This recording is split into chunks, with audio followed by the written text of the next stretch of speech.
morning, everybody. Welcome back to our online study channel Satyam public school Ranoli. आज का अपना topic class 12th की subject English compulsory का chapter second है, जिसका नाम है a boy's song. A boy's song, W W Gibson इसके पोइट हैं। कवि का नाम है विल्फ्रीड विल्सन गिब्सन। इन्होंने ये एक थीम, इसका जो सेंट्रल आइडिया है, पोइम का थीम है, विषय वस्तु है, वो फ्रीडम है। फ्रीडम यानी आजादी। ये एक पक्षी को यहाँ पे प्रतीक मान करके, प्रतीक बता करके आजादी के बारे में बात करना चाहता है। ए बॉयज सॉन्ग, एक लड़का जो अपनी वय अवस्था में है, वह आजादी के प्रति कितना लालायित है, उत्सुक है, फ्रीडम के लिए वह कितना उत्साहित है, और वह आजादी के लिए एक गाना गाता है। पक्षियों को, ऐसे पक्षी जो फ्री है, ऐसे पक्षियों को प्रतीक मान करके वह एक गाना गाता है। उस बारे में ये कवि यहाँ पर बताना चाहता है। इस पोएम का पहला स्टेंजा है, वो ये कहता है, because I set no snare but leave them flying free, all the birds of the air belong to me. अर्थात बिकॉज, क्योंकि, आई मैं, सेट, सेट का मतलब है स्थित करना, लगाना, बिछाना, नो यानी नहीं, स्नेयर, स्नेयर मीन्स होता है नेट, जाल, स्नेयर, बट अपितु, लीव, लीव मीन्स होता है छोड़ना, लीव छोड़ देता हूं, देम उन्हें, फ्लाइंग, फ्लाई मीन्स उड़ना, फ्लाइंग उड़ता हुआ, फ्री यानी आजाद, स्वतंत्र, फ्री, ऑल द बर्ड्स सभी पक्षी, ऑल यानी सभी, बर्ड्स यानी पक्षी, ऑफ द एयर, एयर का मतलब हवा, हवा में उड़ने वाले सभी पक्षी, अर्थात जो फ्रीडम, जो स्वतंत्र है, फ्री हैं, ऐसे सभी बर्ड्स बिलोंग टू मी, वो सारे मुझसे बिलोंग करते हैं, मेरे से संबंधित है। जैसा कि आपने कल चैप्टर में पढ़ा था, अपन किसी भी पोएम को पढ़ते हैं तो उसका शब्दार्थ के पहले हम उसकी जो पोएटिक स्टाइल है उसको थोड़ा ध्यान में रखें।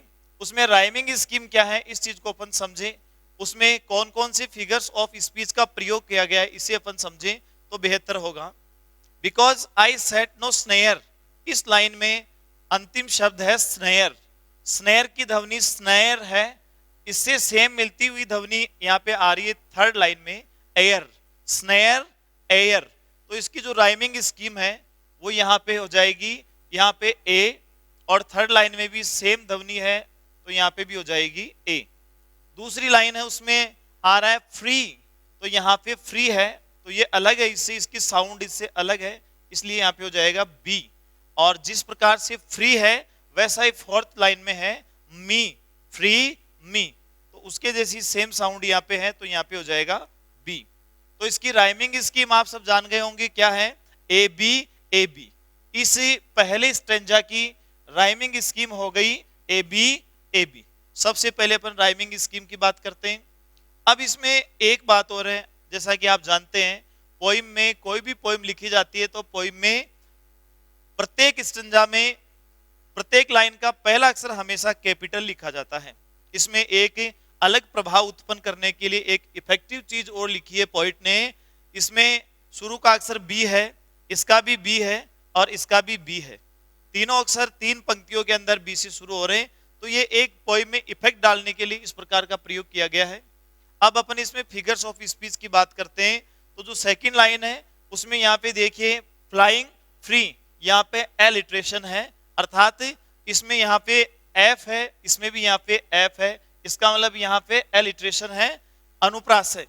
दूसरी लाइन के अंदर यहाँ पे देखिए आप, यहाँ पे बर्ड्स है, बर्ड्स में पहला अक्षर क्या आ रहा है, बी, बिलोंग में पहला अक्षर क्या आ रहा है, बी। तो इस पूरे यदि स्टेंजा की बात करें तो भी इसमें एलिट्रेशन, अलंकार, फिगर ऑफ स्पीच का प्रयोग किया गया है। अब इसका अपन भावार्थ समझने का प्रयास करते हैं। राइमिंग स्कीम हो गई, फिगर्स ऑफ स्पीच हो गए, इसका कितना किस प्रकार से इसको मीटर में लिखा गया हो गया। अब इसके बाद में इसका भावार्थ यह है, कवि इससे हमें क्या कहना चाहता है, क्या संदेश देना चाहता है। इस पोइम के माध्यम से कवि हमें यह संदेश देना चाहता है, आजादी का क्या इंपॉर्टेंस है, आजादी का क्या महत्व है, फ्रीडम, फ्रीडम का क्या महत्व है।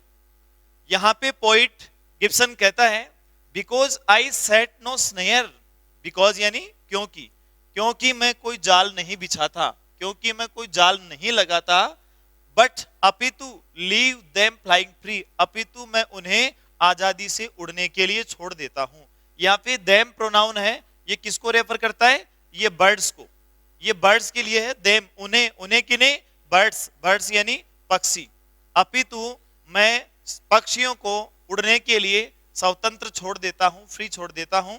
ऑल द बर्ड्स, सभी पक्षी of the air, of the air का मतलब केवल हवा से नहीं है, ऐसे पक्षी जो सभी स्वतंत्र हैं, जो फ्री हैं, जो आजादी से उड़ते हैं, उड़ सकते हैं, विचरण करते हैं, ऐसे सभी पक्षी जो पिंजरे में नहीं हैं, ऐसे पक्षी जिनको किसी ने बांध नहीं रखा है, ऐसे सभी पक्षी, all the birds of the air, अर्थात सभी स्वतंत्र पक्षी, बिलोंग टू मी, वो सब मुझसे संबंधित है, मेरे हैं।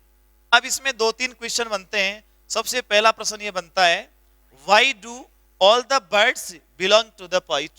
ये क्वेश्चन भी बनता है, इंपॉर्टेंट प्रश्न इसमें से निकल के आता है कि कवि से सारे पक्षी बिलोंग क्यों करते हैं, सारे पक्षी कवि के क्यों हैं?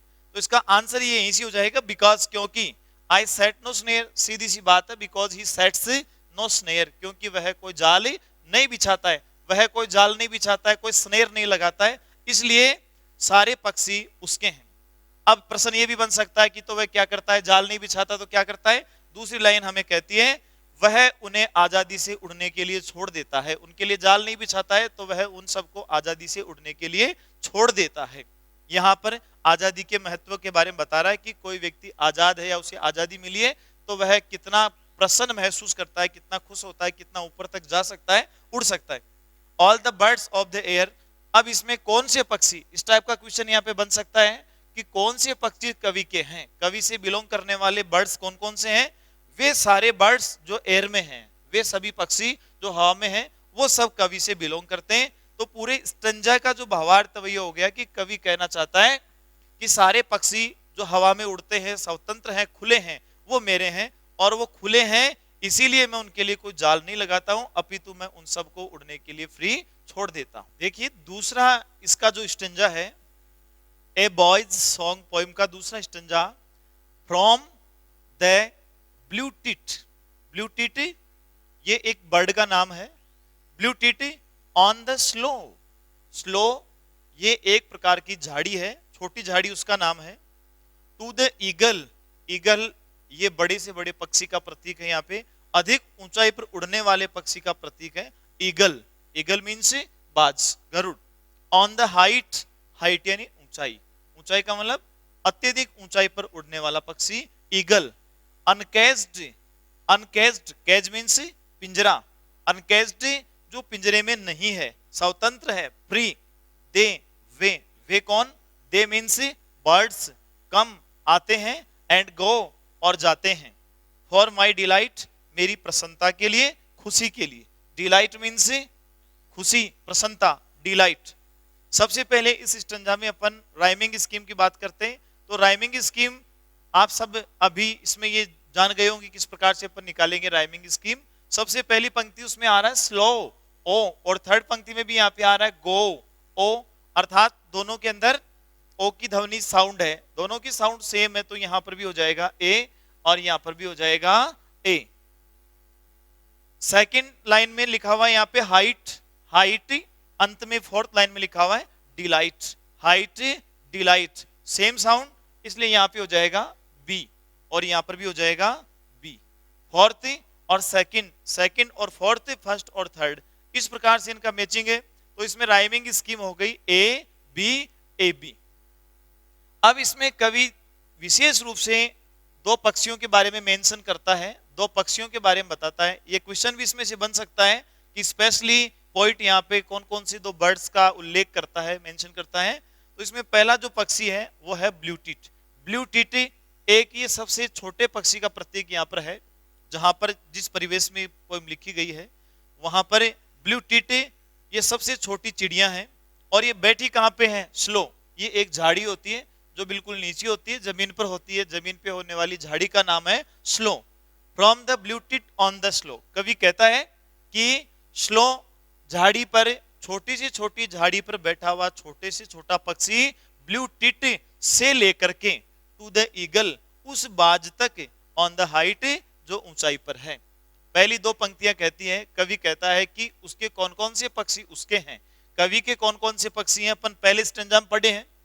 तो कवि कहता है कि वे पक्षी जो स्वतंत्र हैं, वे पक्षी जो अनकेज्ड हैं, ऐसे सभी पक्षी, चाहे वो ब्लू टिट है और चाहे वो ईगल है, ब्लू टिट से लेकर के ईगल तक।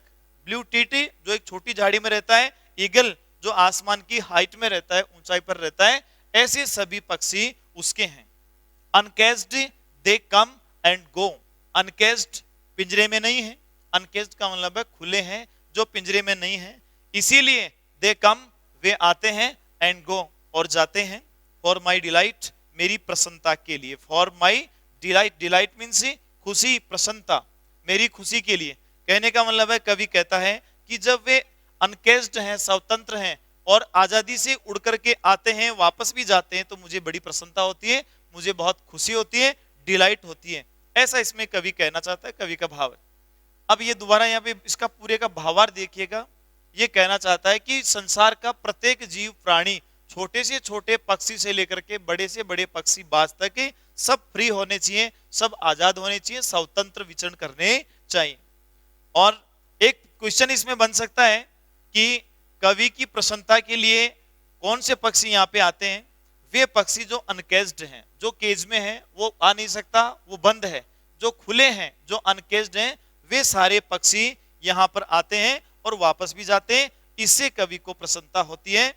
अब इसमें एक क्वेश्चन और यहाँ पे बन सकता है, ये पूछा जा सकता है, uncaged they come and go, uncaged they come and go for my delight. पक्षी आते हैं और जाते हैं, ऐसा क्यों?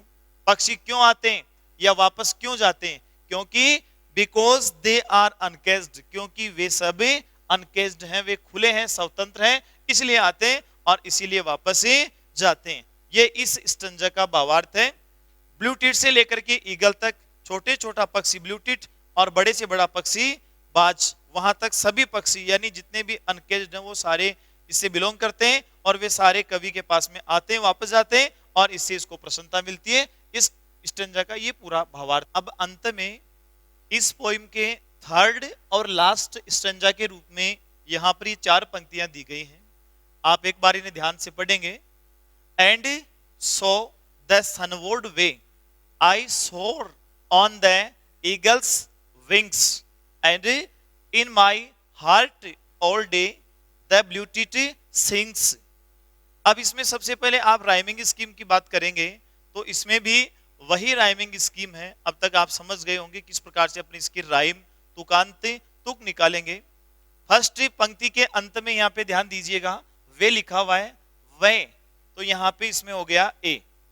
सेकंड में लिखा हुआ विंग्स, तो ये इससे डिफरेंट है, वे विंग्स जो डिफरेंट हो गया, वहां पे इसका अगला अक्षर अपन देंगे बी। थर्ड में यहाँ पे लिखा हुआ है डे, तो ये फर्स्ट से मैच करता है। फर्स्ट लाइन है उसमें वे है और थर्ड लाइन में उसमें डे है, दोनों का साउंड सेम है, इसलिए यहाँ पे फिर से क्या जाएगा ए। और फोर्थ लाइन में ये सेकंड लाइन से मैच करता है, विंग्स, यहाँ पे लिखा हुआ है सिंग्स, विंग्स तो सिंग्स उसके जैसा है, तो यहाँ पे क्या हो जाएगा बी। तो सबसे पहले आप इस स्टंजा की राइमिंग स्कीम निकालेंगे तो आप जान जाएंगे कि इसमें ए बी, अर्थात इस पूरी पोएम में तीनों स्टंजा में एक ही प्रकार की राइमिंग स्कीम काम में ली गई है, एक ही प्रकार से तुक अंत में लगाई गई है, ए बी। अब इसको पूरे को पढ़ेंगे, इसका एक एक वर्ड का अपन अर्थ करेंगे। एंड और सो यानी इसलिए, इस प्रकार, द सनवर्ड वे, यहाँ पे एक फ्रेज है सनवर्ड वे, ये पूरा एक फ्रेज है। सन मीन्स सूर्य, सनवर्ड का मतलब है सूर्य की तरफ जाने वाला, और वे मीन्स रास्ता, वे यानी रास्ता। इस प्रकार से सूर्य की तरफ जाने वाले रास्ते, सूर्य ऊंचाई का प्रतीक है, सबसे अधिक दूरी का प्रतीक अपने से, तो ये कहता है सूर्य की तरफ जाने वाले रास्ते में आई मैं, ये आई यहाँ पे किसको रेफर करता है, पोइट का मतलब वह व्यक्ति जो फ्री है उसको ये यहाँ पे रेफर करता है। सौर, अचानक से अपन यदि ऊपर उड़ते हैं, अचानक से ऊपर उड़ने को सौर कहते हैं, सौर यानी उड़ना। आई सौर, मैं उड़ता हूं, ऑन द ईगल्स विंग्स, बाज के पंखों पर, ईगल्स बाज के, विंग्स यानी पंख, विंग्स यानी क्या होता है पंख। एंड आई सोर ऑन द ईगल्स विंग्स, और सूर्य की तरफ वाले रास्ते में मैं बाज के पंखों पर बैठ करके उड़ता हूं। बाज किसका प्रतीक है? ऊंचाई का। बाज के पंखों पे बैठ करके उड़ने का मतलब यहाँ पे वास्तविकता में नहीं है, ये यहाँ पर कवि की कल्पना है, वह इमेजिन करता है, उसकी इमेजिनेशन यहाँ पे प्रकट होती है कि मैं बाज को स्वतंत्र छोड़ने की वजह से बाज के पंखों पर बैठ करके और आसमान की ऊंचाई तक उड़ता हूं। अर्थात वह व्यक्ति जो स्वतंत्र है वह बहुत ऊंचाई तक उड़ सकता है, उड़ता है, ऐसा कवि का भावार्थ है। एंड और इन माई हार्ट, और मेरे हृदय में, माई एंड मेरा, हार्ट यानी हृदय, दिल, ऑल डे, पूरे दिन, ऑल डे का मतलब है पूरे दिन, the blue tit sings, blue tit ये वह पक्षी, छोटी चिड़िया, ब्लू टिट जो स्लो में रहती है, स्लो पे बैठती है, झाड़ी में रहती है, छोटे से छोटे पक्षी का यहाँ पे प्रतीक है। सिंग्स वह मेरे हृदय में पूरे दिन तक गाना गाती है। Blue tit and in my heart all day the blue tit sings, और पूरे दिन ब्लू टिट मेरे हृदय में गाना गाती है। अब इसका पूरे का एक बार भावार्थ देखिएगा। एंड सो द सनवर्ड वे आई सोर ऑन द ईगल्स विंग्स, कवि कहता है कि जब मैं सभी पक्षियों को खुला छोड़ता हूं तो मैं भी उनके साथ में, अर्थात कवि की कल्पना, इमेजिनेशन वहां तक जाती है, आसमान की ऊंचाई तक जाती है। वह कहता है कि मैं बाज के पंखों पर बैठ करके, मैं बाज के पंखों पर बैठ करके आसमान में सूर्य की तरफ वाले रास्ते में, अर्थात अत्यधिक ऊंचाई तक उड़ता हूं। And in my heart all day the blue tit sings, और दूसरी तरफ मेरे हृदय में पूरे दिन चिड़िया जो गाना गुनगुनाती है, गाती है, ब्लू टिट जो गाना गाता है, वह मेरे हार्ट में, मेरे हृदय में इको करता है। अर्थात प्रसन्न होकर के, आजादी से खुश होकर के ब्लू टिट गाना गाती है, वही प्रसन्नता, वही खुशी मेरे हार्ट में, मेरे हृदय में मुझे महसूस होती है। ये इस स्टंजा का भावार्थ है। कवि इसमें कहना चाहता है कि प्रत्येक प्राणी को, संसार में प्रत्येक जीव को हमें फ्रीडम देनी चाहिए, आजादी देनी चाहिए। अब एक बार अपन इसके जो तीनों स्टंजा हैं, उन स्टंजा में से कौन कौन से इंपॉर्टेंट क्वेश्चन बनते हैं उनको एक बार देख लेते हैं। पहले स्टंजा में इसमें प्रश्न ये बन सकता है कि कवि सारे पक्षी कवि से बिलोंग क्यों करते हैं, कवि से सारे पक्षी बिलोंग क्यों करते हैं? तो उसका आंसर यहाँ पे ये हो जाएगा, because he sets no snare, क्योंकि वह कोई जाल नहीं बिछाता है, वह कोई जाल नहीं लगाता है, वह पक्षियों को फ्री, आजादी से उड़ने के लिए छोड़ता है, इसलिए सारे पक्षी कवि से बिलोंग करते हैं, इसलिए सारे पक्षी कवि के हैं। पहले स्टंजा में ये सबसे इंपॉर्टेंट क्वेश्चन है। दूसरा इसमें प्रश्न ये बन सकता है पहले स्टंजा में कि कौन कौन से पक्षी कवि के हैं, कवि से बिलोंग करने वाले पक्षी कौन कौन से हैं?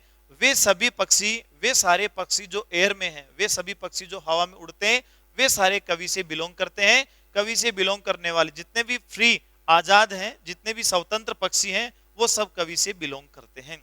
इसी प्रकार से दूसरे स्टंजा में प्रश्न ये बन सकता है, स्पेशली, विशेष रूप से यहाँ पर कवि कौन कौन से बर्ड्स का उल्लेख करता है, उन्हें मेंशन करता है। तो यहाँ पर दो पक्षियों के नाम आए हैं, आपने पढ़ा, आपको याद होगा। ये क्वेश्चन खूब इंपॉर्टेंट है कि कौन कौन से पक्षी यहाँ पर बताए गए हैं। तो एक पक्षी इसमें जो छोटे पक्षी का प्रतीक है उसका नाम क्या है? Blue tit. ये एक छोटी चिड़िया होती है जो झाड़ी में रहती है। और दूसरा जो पक्षी इसके अंदर आया उसका नाम है ईगल। ईगल हाइट का प्रतीक है, ऊंचाई पे उड़ने का प्रतीक है। तो ये प्रश्न का आंसर हो जाएगा कि स्पेशली, विशेष रूप से यहाँ पे जो पक्षी हैं वो एक है ईगल और दूसरा है ब्लू टिट। ब्लू टिट और ईगल। अब इसमें एक और इंपॉर्टेंट प्रश्न यहाँ पे आता है कि जो ये फ्रेज आया यहाँ पे सनवर्ड वे, इसका क्या तात्पर्य है? सनवर्ड वे अर्थ इसका आप समझ गए, सूरज की तरफ जाने वाला रास्ता, सूर्य की तरफ वाला रास्ता। लेकिन यहाँ पे इस फ्रेज का अर्थ, भावार्थ क्या है? इसका मतलब यह है सूर्य ऊंचाई का प्रतीक है, तेज का प्रतीक है, चमक का प्रतीक है। इसी प्रकार से यदि किसी व्यक्ति को भी आजादी दी जाए तो उसकी कल्पना इतने आगे तक जा सकती है जहां तक सूर्य है। इस फ्रेज का मतलब यह है यहाँ पे सनवर्ड वे। सनवर्ड वे का मतलब है सूर्य जितनी ऊंचाई तक जाना। अब इसमें कवि कहता क्या है कि मैं बाज के पंखों पर बैठ के वहां तक उड़ता हूं। तो इस लाइन में क्वेश्चन इस प्रकार से आ सकता है कि क्या वास्तव में वह बाज के पंखों पर बैठ करके उड़ता है? तो इसका आंसर होगा नो, वास्तव में ऐसा कुछ नहीं है, ये उसकी कल्पना है। वह सोचता है कि बाज जितनी ऊंचाई तक उड़ करके जाता है, मैं भी वहां तक उड़ सकता हूं। कब? जब मैं फ्री हूं, जब मैं आजाद हूं। और इसे अगला जो इसमें लाइन है उसके अंदर ये कहता है, जबकि मैं धरती पे रहता हूं तो नीचे से नीचे रहने वाले छोटे छोटे पक्षी का नाम है ब्लू टिट। तो ब्लू टिट खुले रहने के कारण, स्वतंत्र रहने के कारण जिस प्रकार से गाना गाता है, और वह गाना इसके हृदय में इको करता है, गूंजता है, और ये इस गाने को सुनकर के हमेशा ऑल डे, पूरे दिन प्रसन्न रहता है, खुश रहता है। इस प्रकार से ये पूरी जो पोइम है ए बॉय सॉन्ग, ये फ्रीडम पर डिपेंड करती है, आजादी पे। अगर आपको पूछ ले जाए कि इसकी सेंट्रल आइडिया क्या है, इसकी थीम क्या है, तो इस पूरी पोइम की थीम है फ्रीडम, आजादी।